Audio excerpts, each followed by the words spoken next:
Hi, my name is Kate, and I love to read.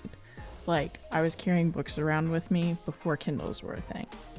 So I decided to start a podcast where I interview the authors of some of my favorite books, ask them all of my questions so that I can read between the lines of the books. Welcome back to another episode of Between the Lines. I'm here with Amy Impellizzeri, who is the author of In Her Defense and also the host of her podcast, I Know How This Book Ends. So thanks for being on the podcast, Amy. Thanks so much for having me. This is quite an honor. I'm thrilled. Yeah. So before we get into the book, I did want to learn a little bit about you and your writing. So when did you know that you wanted to be an author, or when did you know, like, I have a story I need to write? Well, so I was always a writer. When I was a little girl, I was always journaling. I had whole bookshelves of journals and diaries, and but I was also always going to be a lawyer. And so at some point in college, I decided I actually had a friend who was a couple of years older than me, who was already in law school, and he came back to visit. At college one weekend, and I was lamenting because I had gotten what I thought was a really bad grade on an English paper, and it was Lolita. Lolita is like not, it was never easy for me. And Yeah. he was like, and I said, oh my goodness, I can't write, and I can't go to law school, and I'm like, I was just, in complete distress. And he said, okay, well, wait a minute, back up for a minute. He said, if you want to go to law school, this idea you have of like developing your own voice and writing in your own voice, you need to get rid of. Because when you're in law school, you're not writing in your own voice anymore. And when you're a lawyer, you're not writing in your own voice anymore. And so instead of being horrified by that, I just said, oh, okay, I can't do both. And boxed up all my journals and everything. And proceeded on what I thought was this like straight line path to law school and lawyering. And Yep. I did do that. I went to law school and I was a lawyer for over 13 years. And I was working for a really fabulous on paper law firm, and everything seemed like it had gone according to plan, except that I was feeling really um, unhappy, and I didn't really know why. I always say I did love lawyering until I didn't. And then I just really couldn't figure out like what was the disconnect. And I took what was supposed to be a 1 year sabbatical over 10 years ago now, still on it. And I reconnected with writing. That was not the goal. The sabbatical was really to catch my breath. And then I reconnected with writing.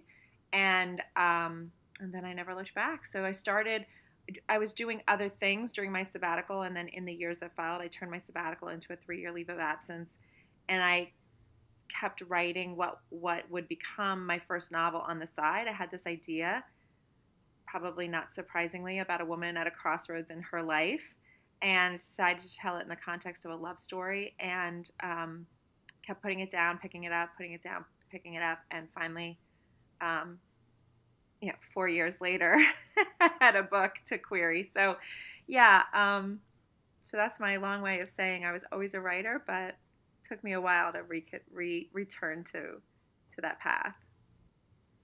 Yeah, it's such a, like, it seems like it's a scarier path than becoming a lawyer. Well, it's just So, there's so I mean, much more. Yeah, there's no, when you're gonna be a lawyer, you take the LSATs and you go to law school and then you take the bar and then you practice law, and it seems very defined. And I used to always say that I have a very non-traditional path to writing until I figured out that everybody has their own path to writing. There is no defined path, so there's no such thing as a traditional or non-traditional path to it. And so yeah, in a lot of ways it used to be. I think it's less so now. I think people are talking about it more. But it used to be that the business of publishing was shrouded in so much secrecy you couldn't possibly figure out how to peek below that veil. But of course, there's been so much disruption to the industry in terms of self-publishing and marketing strategies and TikTok and just things that have really kind of yeah. taken I think lifted the veil of publishing in a way that wasn't the case 10, 15 years ago. So, and I think those are all good things. Yeah, that's a really, really cool point. So you said you've kind of taken, or you kind of used to think you took a non-traditional approach to writing. What's your actual writing process like? So do you start out knowing exactly how the book's gonna go, or do you just kind of start writing and let it come to you? How do you approach it? So I've done it both ways, and I only recommend writing when you know how it's going to end. I've, Yeah. so my first book, I actually wrote backwards. I knew how it was going to end. I came up with this idea, and I was like, I think that's a good idea for an ending of a book, and I wrote backwards. And so then um, I did that for my first two novels. And then my third and fourth novels, I started with the premise. I started with the hook. And I was like, oh, I know how these books start. And those were so much harder to write. Not longer or shorter, but harder. Yeah. um, Yeah. and those were much harder to write. And so then I know how this ends, which was my fifth book, and even though all my books are standalone books, but my fifth book, I wrote standalone books in between my first and my fifth, but my fifth book is related to my debut novel, and um, and so that book I sort of went back to the idea of knowing how it ends, and the book is called I Know How This Ends, um, and so now I'm writing a legal drama series, and this is my first legal drama series, right? So more than 10 years after the law, I finally feel comfortable. The PTSD has finally subsided enough that I'm ready to write legal courtroom dramas and have really gotten excited about it. But these books are probably the most methodically plotted books that I've done. So I've really worked on the process over the last 5 years. I know I need to know how it ends. I know I need a certain amount, a hybrid amount of plotting and letting the book evolve, because I am a writer. I have friends who are writers who hate the process of writing and love having written, and I am a writer who Yes. loves writing. I love the process. So Mm-hmm. if it's too if I spend too much time writing out every single scenario and plotting too methodically, I sort of lose that love of the process. So I try to kind of keep the surprises alive a little bit for myself too. But I need a roadmap or I just flounder. I feel like I would need to, if I was going to try to write something, like, I feel like I would just have to have some of it plotted out. But that's kind of cool that you have written so many books. So you've kind of had multiple opportunities to kind of tweak your process and try different things out and figure out what does really work for you. Yeah, I wouldn't say I've like stumbled on the magic formula yet. I don't know that there is one. I was so relieved I interviewed Jacqueline Michard, who, for my podcast, who wrote The Deep End of the Ocean, which was Oprah's first book club pick 25 years ago. And now she's written Oh, wow. her 20 something novel 25 years ago, 25 years later, The Good Son. And she said the process is still just as hard. And I thought, okay, well, that's Yeah. good. Then I'm doing this right because it's still just as hard for me. But I do Yeah. feel like I've honed it in a lot of ways. Yeah. Yeah, yeah. There's probably no way around the fact that, like, forcing yourself to sit down and write is always going to be That's a little bit hard. it. That's it. Yeah. Yeah. Yeah. So, how do you get to know your characters? Do you kind of get to know them as you're writing as well, or have you done both ways? Like, how do you do them? Yeah, I love my characters. I have to really dive into them before, as I'm plotting out the initial story. I have to kind of figure out who are the main characters, who are the point of view characters, and get to know them. Often in ways that aren't even necessarily on the page, but just sort of write them out. Um, find pictures of who I think they look like. Just visually sort of have them in front of me. And then I spend a lot of time talking to them. I really do. I spend a lot of time thinking about them when Yeah. I'm driving. I'm picturing them in different scenes. I'm thinking about how they would react. Um, and so I like to write scenes. So I like to think about them. I like to think, sort of map out what scenes, the big scenes, and then the smaller sub scenes, and then sort of think about that as I'm driving or as I'm uh, riding the bike or just doing different things. And then, when it's time to write for the day, sit down and think about it. Yeah, that makes sense. So you said that it took kind of like 10 years outside of being a lawyer to even write a book, a legal thriller, Yeah. basically. Um, but how did your experience as a lawyer impact your experience as an author kind of overall? Yeah, so it's funny because when I had my first book event for my debut novel, I remember somebody in the audience asking me a question that stumped me, which was, are you a lawyer who now writes, or are you a writer who used to be a lawyer? And I was like, Mm. I don't know. And I can't remember exactly how I answered that. And I sort of stumbled over it. And the answer to that has evolved as, I was still sort of not sure if I was ever going to go back to practicing law at that time. It was only maybe 4 years out at that point. Now I'm 12 years out. I know for sure I'll never go back to practicing the law the way I did before, but I'm still a lawyer. Yeah. But I'm definitely I am a writer who is influenced by my years of practicing law. I mean, I bring that to the writing process. I cross-examine even when I wasn't writing legal drama, I cross-examine my characters. I cross-examine my plot. Nice. I write. I'm influenced by the way I wrote legal briefs, which is, what's the other side going to say? What are the reviewers going Right. to find? What are they going to pull out? What are they going to say are the holes? I have to fix those holes. So I definitely was influenced in that way. I never practiced criminal law. So, a lot of times I would go to book clubs in the early days of writing, and people would say, "Oh, why don't you write legal drama? You were a lawyer for 13 years." And I used to always tell people, I didn't practice criminal law. It's not like I was a corporate litigator. I mean, it does not get less sexy than that. Okay, I mean, it's not the stuff of novels. But Yeah. as I started to really reflect on my time of practicing law, I did have a lot of meat that could be used for novels. I did work on a lot of really fun, interesting cases.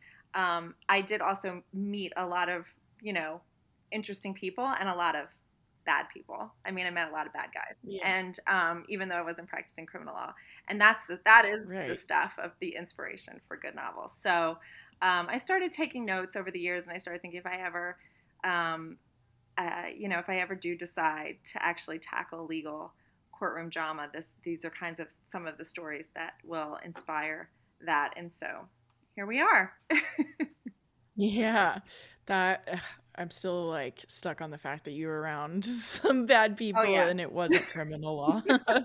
But yeah, I'm sure you meet all kinds of people in corporate litigation that would be great inspiration for books as well. Yes.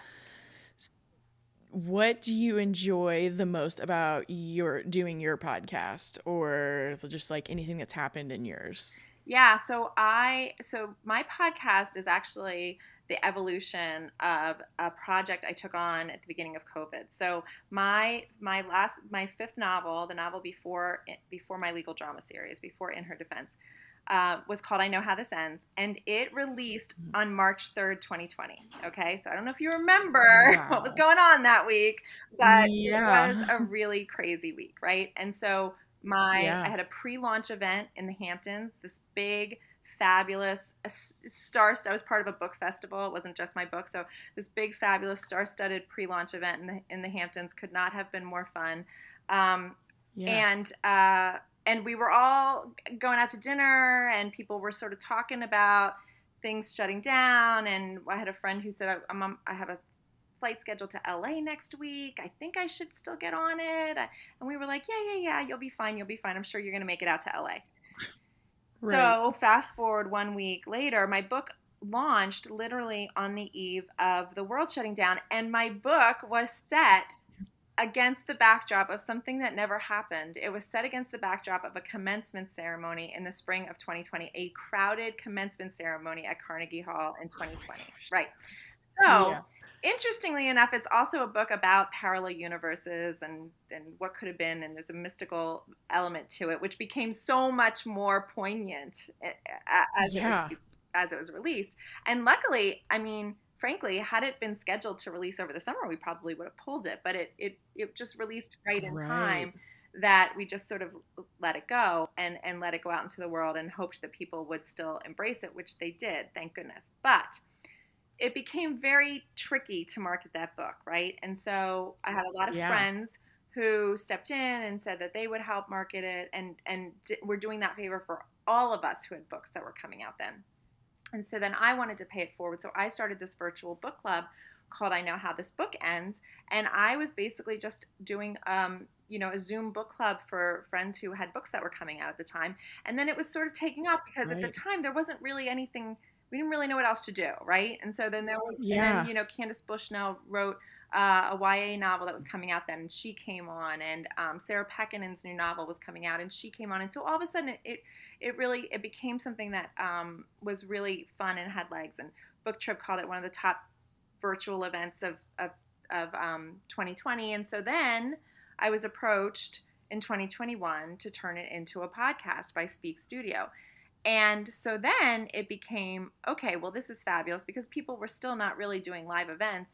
And I was reading a lot in addition to writing. Right. And I thought, well, I'll just have people on, you know, books, authors of books I want to read and books that I'm reading, and I'll just tell everyone about them. And so that's what it continues to be. And now I actually get a lot of publicists and editors send me advanced copies of books. So now I do all launch day episodes. So I read all the books, Nice. and then I pre-record before launch day, and now we do all pretty much exclusively launch day episodes, which is, so that is the most fun part, is just being able to talk Yeah. with, connect with authors as a reader, which I really love to do. Yeah. But of course, the point of it is to try to do, much like you do, a deep dive into the book, Yeah. right? To ask questions that not everybody is asking, and to sort of try to Yeah. get a little less sanitized version of the usual book interviews. Yeah. So yeah, so we're very similar in Yeah. that way. Yeah, when you were explaining it, I was like, when I got my first advanced reader copy, I was like, oh my gosh. That's it, right? Because I just started mine in December of 2021. And I remember telling my husband, I was like, if I get my first arc, is like the Yeah, easier way to say it. If I get my first one within a year, I'm going to be yeah, shocked. And I got it within like a couple months. And I was like, okay, this is so yes, cool. The community is so fun. Like, it's fun to connect with people. And then I've always wanted to like ask authors questions that came up while I was reading. So I right. was like, let's see if this can work. And people actually really do respond. It's been awesome. Yeah, yeah. Well, you're doing a great job, so thank you. Thank you. Yeah. So, In Her Defense is your most recent hmm book. How would you explain it in a couple sentences? So, In Her Defense is the story of two women, Ingrid DiLaurio and Opal Rowan. Ingrid is a former lawyer, now turned podcast host. Fun fact: I was not a podcast host when I wrote this story, so I sort of wrote that, Oh my manifested that little gosh. dream. So she's a former Yeah. lawyer turned podcast host, and her husband, in the beginning of the story, has just been found dead, and the prime suspect in the apparent murder is his mistress, a former exotic dancer turned nurse, who just so happens to have been a really good friend of Ingrid's. And Opal calls Ingrid from the jail, the jailhouse, and says she wants to call in a favor, and she wants Ingrid to represent her in this case. And for reasons that are very unclear at the beginning of the story, Ingrid decides to return to the Yes. law for one trial, which is to represent her husband's accused murderer. And that's how the Yeah. story begins. That is all we need pre-spoiler. Where did you get the inspiration for it, or what prompted you to write this story? So lots of things. So this book is the I did start to have this idea that I wanted to write a story. I wanted to write a series set in a fictional town. So this is book one of the Riversedge Law Club series. And while the series will have different cases, trials, characters in each book, although there may be some overlap, it is all grounded in this Yeah. town that is a fictional town outside of Manhattan called Riversedge, New York. And at the center of this town is the law club, Riversedge Law Club, which is a place where a lot of backdoor politics happens. A lot of the judges and the lawyers have a lot of backdoor dealings. And of course, in her defense, Ingrid has sort of always felt on the outside of this kind of old boys club. And the club and her feelings about it factor very prominently in the story. And I liked the idea. I really did have this. People ask, is the River's Edge Law Club a real place? I mean, it is not one single place in one single town, but it's certainly the embodiment of a lot of old boys network stuff that I experienced over my 13 years of practicing law. And so I liked the idea of putting it in a place and having it be a big Yeah. plot element. So that was part of the inspiration for this story. And then in Her Defense in particular, I mean, I love to write about women, and I think the breakup of female friendship is like one of the most heartbreaking plot lines to follow. So I had this idea of these women who had been friends. Yeah. Something had happened to them, and what was it that had happened to them, and what would bring them back together, at least for these purposes. And so that's sort of where the story started. The inspiration for the story started. But I will tell you, I also did have a friendship of my own that went awry. That was just tangentially inspirational for the story. I was when I moved to town. I moved from New York to Pennsylvania, and when we first moved to town, my son was in this preschool program, and we were new to town. We didn't know anyone, and he would come home and talk about this particular boy in his class. And I ended up meeting the mother, and we became fast friends, just like our boys became fast friends. And we were friends for a long time, like 6 months, before she revealed to me that she had a secret that she wanted to tell me about, which was that that her husband basically managed a very well-known exotic dance establishment in town, and that she worked there as well. And she said that she really usually never told anyone that at the school, because like a lot of the dads recognized her and would, sort of like stay away from her. And she just always felt kind of on the outside looking in. And I was very honored that she had shared that with me. And I said that to her at the time, like, I'm so glad you shared that with me. Like, thank you so much. Nothing's going to change between us. We had been friends for a while. Our boys were friends. But something did shift between the two of us after the revelation, and was really, it was hard to pinpoint, but it was really upsetting, I think, for both of us. Yeah. And we lost the friendship, and and then our boys ended up being at different schools the following year for reasons that having nothing to do with her revelation. But I always felt like a pang about that. And so when I started to put this story together, I did have this idea that in a sense it would be a little bit of a love letter to that friendship gone wrong. And so that was definitely in the back of my mind. That's really cool and personal. Yeah. So thank you for sharing that. Yeah. That's fascinating. This way you can kind of weave stuff in to what you're writing. Yeah, I mean, it's certainly not her. She's not the character. It's not based on her, but that sort of like idea, yeah, for sure. So we are going to get into spoilers. So I always tell people, if you haven't read the book yet, just pause and read it and come back. Yes. But if you're here because you have already read it, then you can obviously just keep on listening. So Ingrid kind of reflects on her journey towards being a lawyer, kind of just throughout the whole book, actually. And when she's reflecting on it, she kind of remembers how going to law school was an attempt to redirect her quest for fairness and justice that seemed stilted in the wake of her mother's death. And so, I mean, people have already read the book, so I guess I don't really need to get into her mom dying. But later, when she does defend Opal successfully, she feels like she's now more like her mother than herself. So did you know from the beginning when you were writing it that Ingrid's character arc would be centered around kind of like making her freedom fighting mom proud, or did that kind of come to you as you wrote it? Yeah, I knew that her mother's death, her mother's championing a cause that her mother had conflicted feelings about, that they all had conflicting feelings about, was going to be a big factor for Ingrid. And so as I was writing the story, the finer points were sort of fleshed out, but I knew that Ingrid's mother, and the fact that she was motherless, for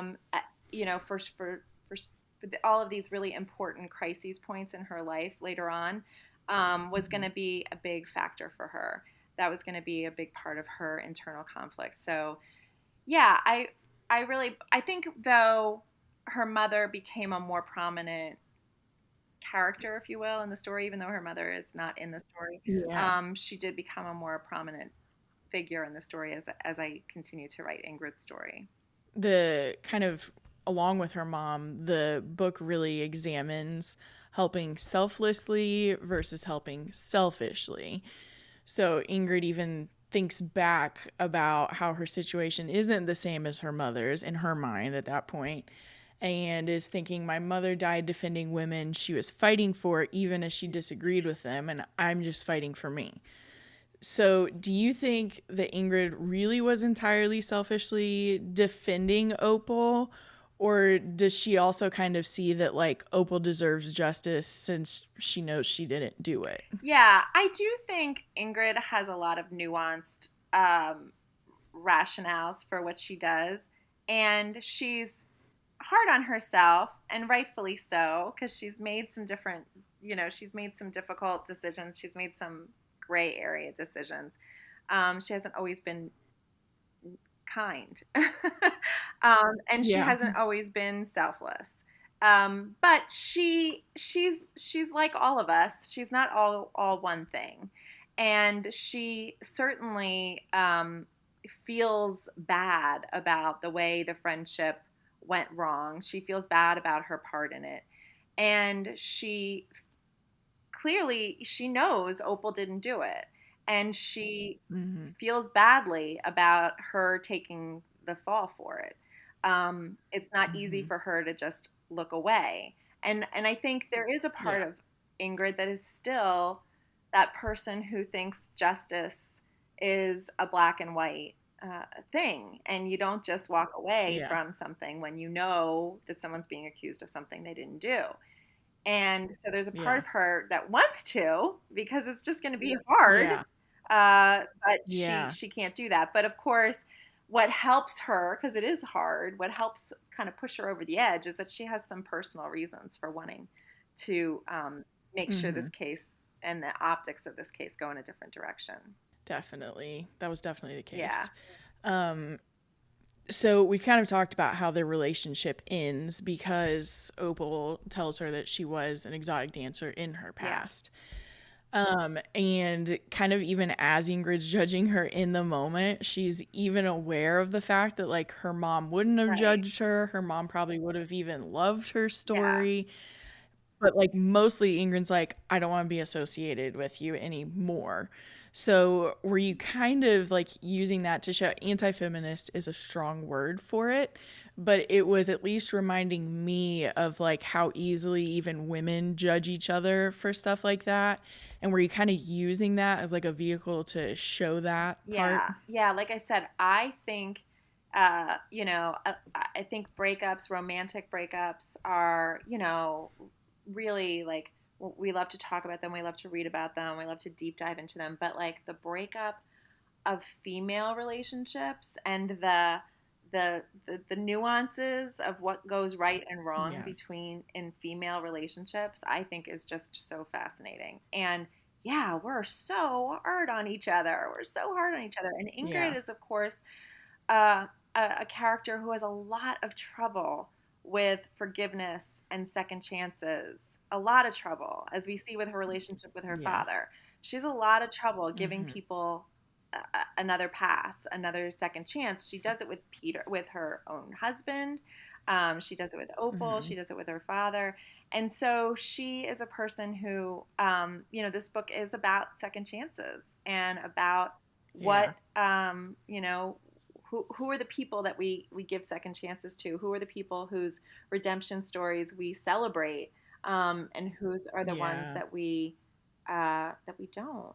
And so I really wanted Yeah. Ingrid to sort of be the like uncomfortable part in all of us.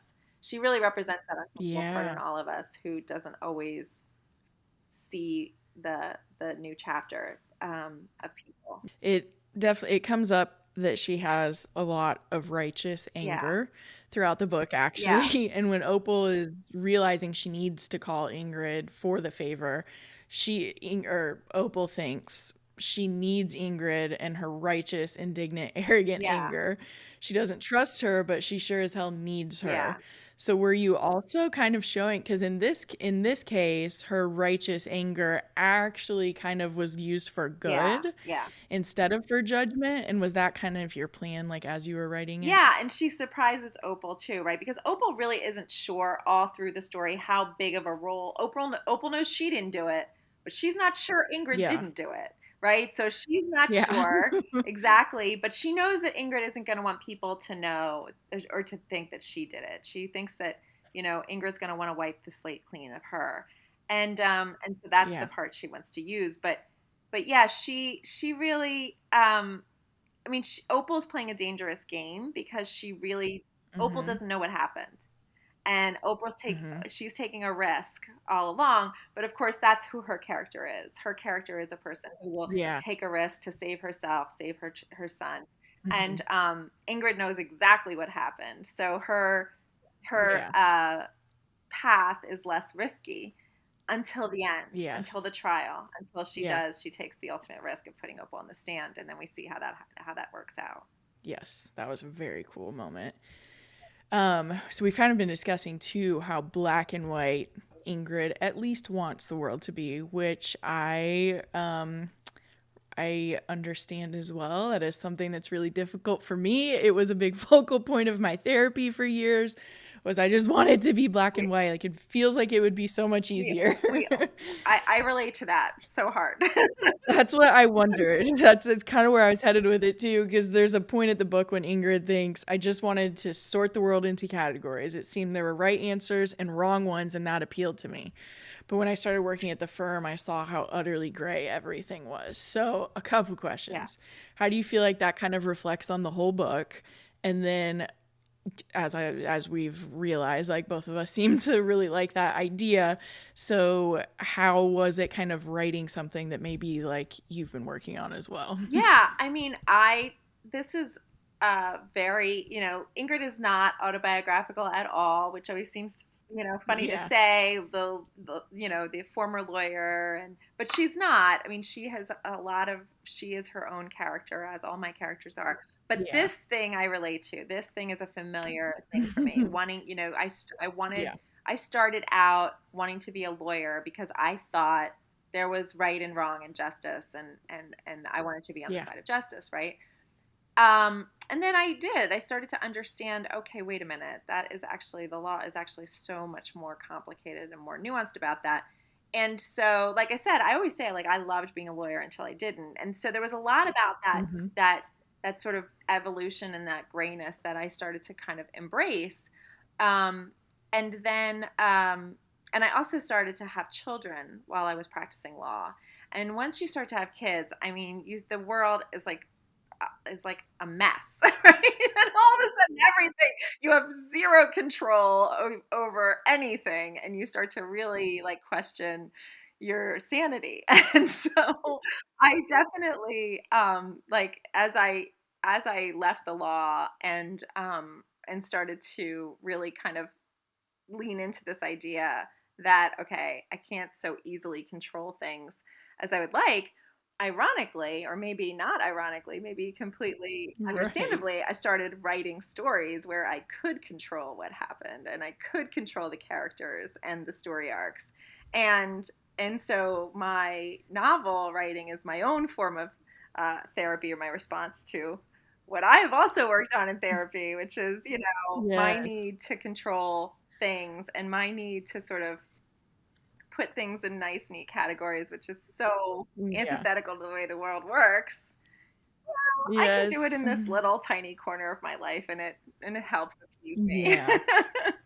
Yes. Yes. I love that concept. Like I feel like I can't remember who was I. It was Jessica Payne actually was on the podcast last week, and she was kind of talking about how like write what you know to her just means like write the emotions you know and then like Yeah. amplify them. And I was like, that would explain how like each book could be so different because you have so many different things happening between books I too. say the same thing. I love that. I love that. Love that. That's such a more eloquent way of saying what I've realized I've done, because before I started the legal drama series and I had these 5 novels, and they were like the first decade of my of my sabbatical and my sabbatical, right? Mm-hmm. My 1 year sabbatical. But they are, I always say like I'm too, the reason I write fiction is because I'm not courageous enough to write nonfiction. I mean, I write nonfiction about leaving the law, but it's different, right? To write like a memoir would be like Yeah. outrageous. But those 5 novels, when I look at them now, those first 5 novels set end to end, they sort of Mm-hmm. are my memoir of that time, but only because, not because the characters Yeah. are autobiographical, but exactly that. Each one is dealing with an Yeah. issue or two that I was really grappling with at the time: authenticity and Mm-hmm. reinvention and redemption, and so Yeah. those things are were very. My books are not autobiographical, but they're very personal. So, and that's why, yeah. Yeah. That totally makes sense.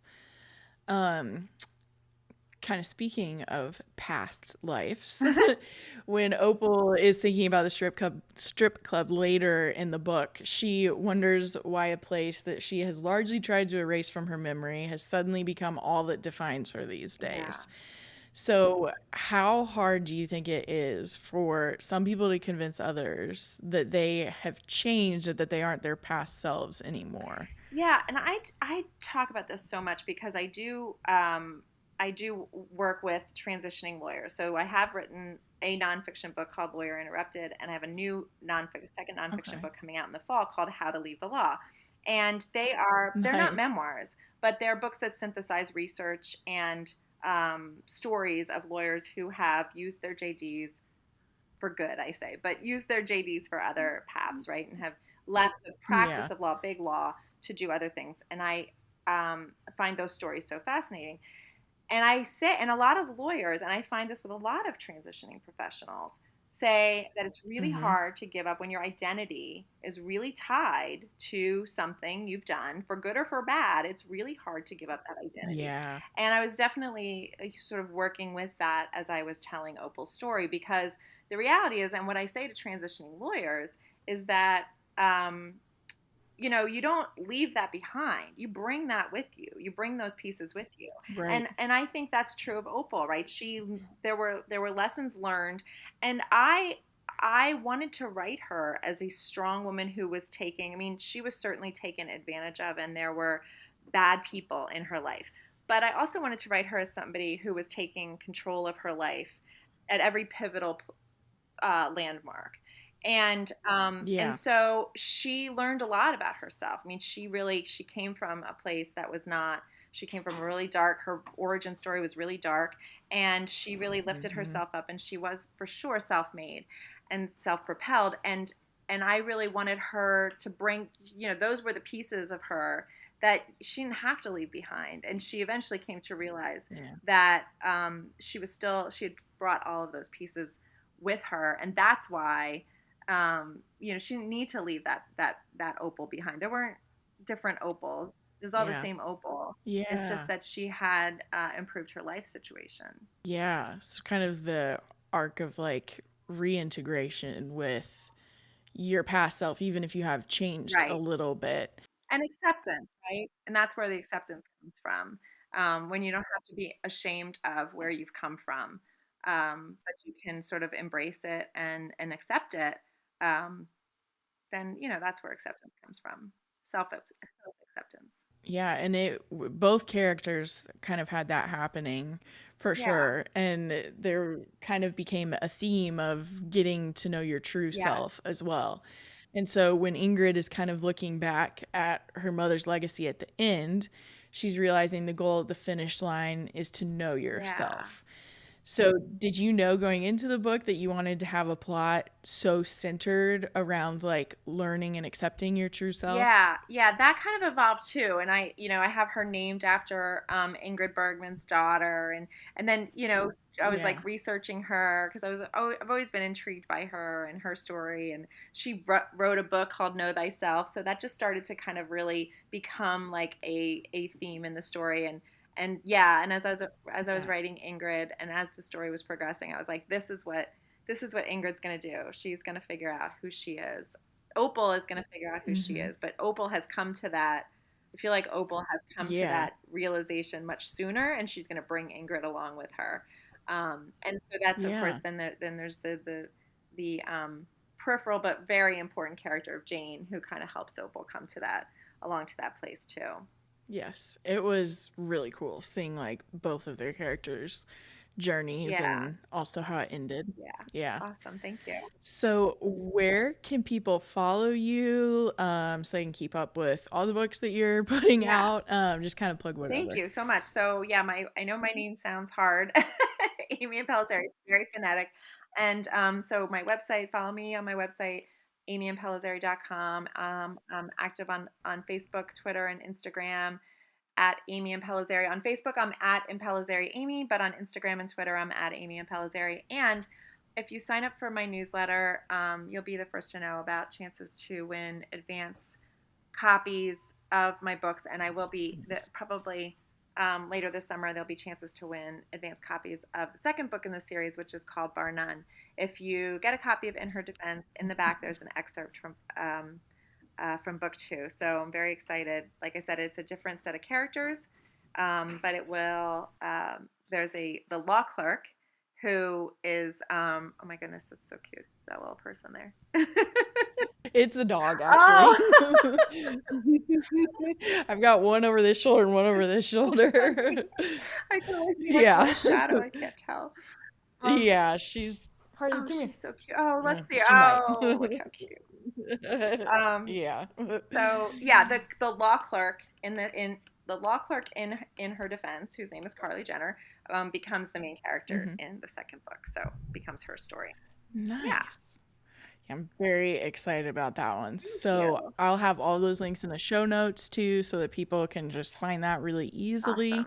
And thank you for being on the Thank you so podcast. much, and I will make sure that you get an advanced copy of Bar None. So thank you so much. Yes, I'm so Yay, excited. awesome. Thank you so much.